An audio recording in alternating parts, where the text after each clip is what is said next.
Okay, we come to Friday then, Gold Cup Day itself, and we'll start with that race. You've had one or two little stabs at this already, haven't you? Grand Cru? Yeah, we went Grand Cru 8-1. Again, the non-runner no bet was purely, as I said at the time, as a hedge out because it will start shorter. The more of these previews I've done, the less I'm beginning to like the animal. There's so many jockeys in trainers don't think he's going to get home. And went back and watched the videos again, possibly they're right, you know, he does pull really hard. Is that what you're hearing? Is that the underlying theme then? That's what other people not associated with the horse, again, they never ridden it, but people have ridden in races against it. Him, yeah. In trainers' opinions, and everybody just seems to think he should go in the novice chase because it could completely bottom him. He said, and most trainers said he want to look after the horse later on, because something I've never really looked at as a punter, but they want to look after it for the rest of his career, and they think the Gold Cup will do for it. And actually, going back to long run, if you take Best Mate out of the equation, and let's be fair, Best Mate was beating horses like Comanche, caught in, not very good horses, really, to be fair, not top class animals. And you have to go back to 1970, 71 for the Scargo, for an horse that won 2 Gold Cups on the spin. It really does take it out of them. 3 mile 2 in that heat of the battle, there's always a strong pace, isn't there? I just wonder whether long run as a young horse did a lot in France, and maybe it's just done for him. Even I think back, we went through a real good touch with Burton Port, didn't we, at 12-1 the other day. He was giving him 10, but I think what our friend was a bit close up, and I think if he'd jumped the last Burton Port, I think he'd have won. But he was getting £10 that day. But it was his first run back for over a year, whatever. And so, I don't think I'll bet Burton Port at 7 now, but I'm quite happy with the 33 when I stuck him up on here. You're not too keen on long runs jockey either, are you? Again, poor old Wadey, because his father was also won the race on him last year, and that. But he'll be the first person to say, the old galloping dentist, that he's not Ruby Walsh, he's not Tony McCoy. No. It's not his fault. I've made a few jokes, but it is detrimental to his chances, and also he can't claim the £5 he normally can. Yeah. Okay. Well, before we come on to the horse that you do like, you've got to mention Courto Star. Again, the one of the all-time greats. I was with Clive Smith the other night. The only sort of saying Clive was actually there when the horse fell. He fell right in front of him and said to me, Clive, he hit the barrel and it went over like that. And poor old Clive standing there, gone down for a quiet day out. And again, for a horse to win like he has and be around for so long, we were talking with our grandchildren, weren't we? The Denman caught the day was a Courto Denman, and the day Courto regained the Gold Cup. He's a legend, and it's hard to sit here or I'm not going to have a go at the horse, but I just don't want to back him. I don't think if he could win at 11, I don't think he can win at 12. That's the thing at 7-2 for me. And of course with the problem. Now, I know the horse has done all the work and been fit, but don't care what you say, it has not improved his chance. I can't have Keller Spree at any price. It beat Roberta Goldback, who's let the form down, and Willie Manners in his Art of Arts nose. Midnight Chase, my old favourite, beaten 19 lengths last year. Beaten 19 lengths again this year, wasn't it? Why is he going to improve? So people must be wondering, what on earth are you going to be tipping? Okay, I think Wheeled Hours just jumped off the page at me the last sort of 3 or 4 days, and really sweet on it. First time up, so he's won first time up the last 4 years. Gone back and watched the Charlie Hall. He's very impressive in the Charlie Hall. And I thought, he's going to, the NSC's a good thing. And Donald then went and ran him in the Betfair Chase, where he was only a couple of lengths off a Courto in long run. And Donald said he was better at the Charlie Hall than he was there. He's now had a massive long break what he wants. He's come here fresh, he's won at Cheltenham before. And where's he going to find the improvement to beat those two? Well, he's only got 2 lengths to find. And I think the improvement is the fact that he's been off for so long. He'd run in the Charlie Hall a couple of weeks before, isn't he? And now he's coming here fresh, bang off the layoff. And also the price. He's like 14-1 and 1-6-4, 1-7-2. Has he got the class though? Has he got the class? I don't know. He's only 2 lengths off him.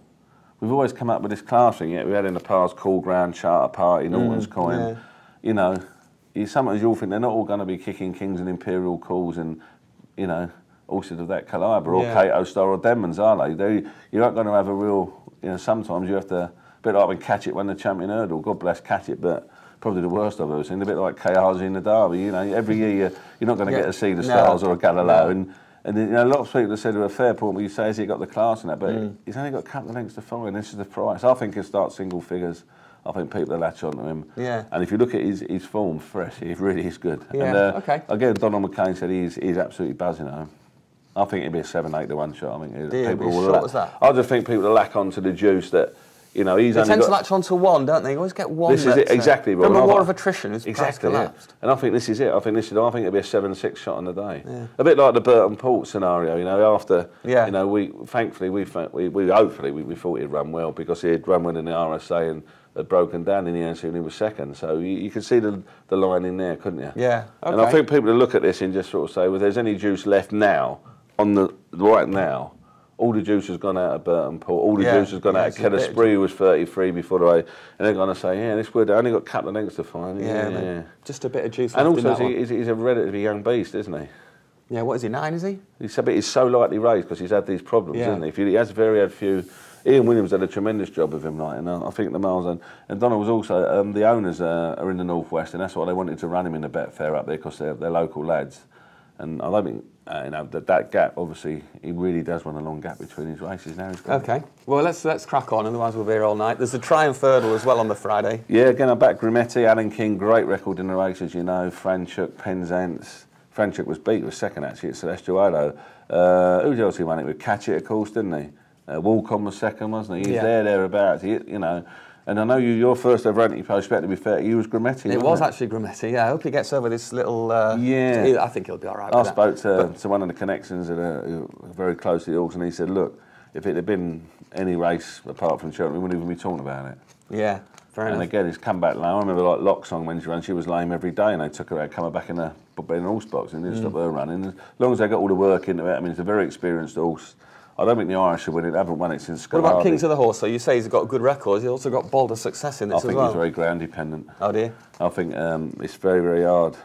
Paul Nicholls said very hard for national unbred horses to go and beat the flatbred horses in this race. He thinks they really have got a big advantage. The flat horses, they're more race and tough hardened, and Grimetti's done nothing wrong, has he? He had to make his own running last time. Baby Mix, quick word on him. I don't like his tail carriage. Never have done, never will.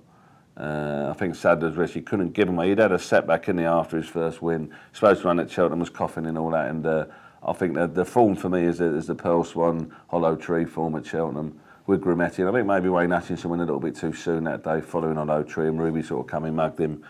There won't be a lot of trim, but I'm going with Grimetti. I think he's a tough, hardened animal. And finally, because it could turn out to be your nap of the entire meeting in the Grand Annual. Yeah, why not? Let's go for a nice prize. Let's go for a 14-1 poke. I mean, I think Hurricane Fly, Sprinter, Sacra will win. I really do. I think they are the two naps for me. Kumbishwa, yeah, you know. Alan King again. In great form all year. I trained the horse for the race.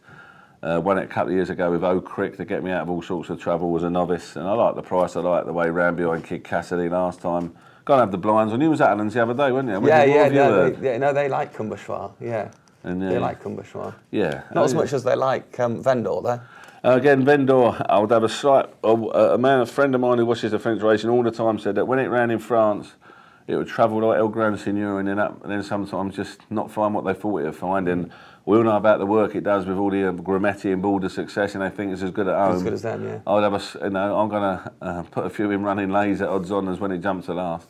Who's your, just a quick word on maybe your top trainer at the meeting? Woody Mullins, I think, is an absolute shoe-in, yeah. Okay. I think he'll be top trainer, and Ruby Walsh, absolute certainty, he'll be top jockey. Okay, and your best bet on the Friday then, Kumbishwa?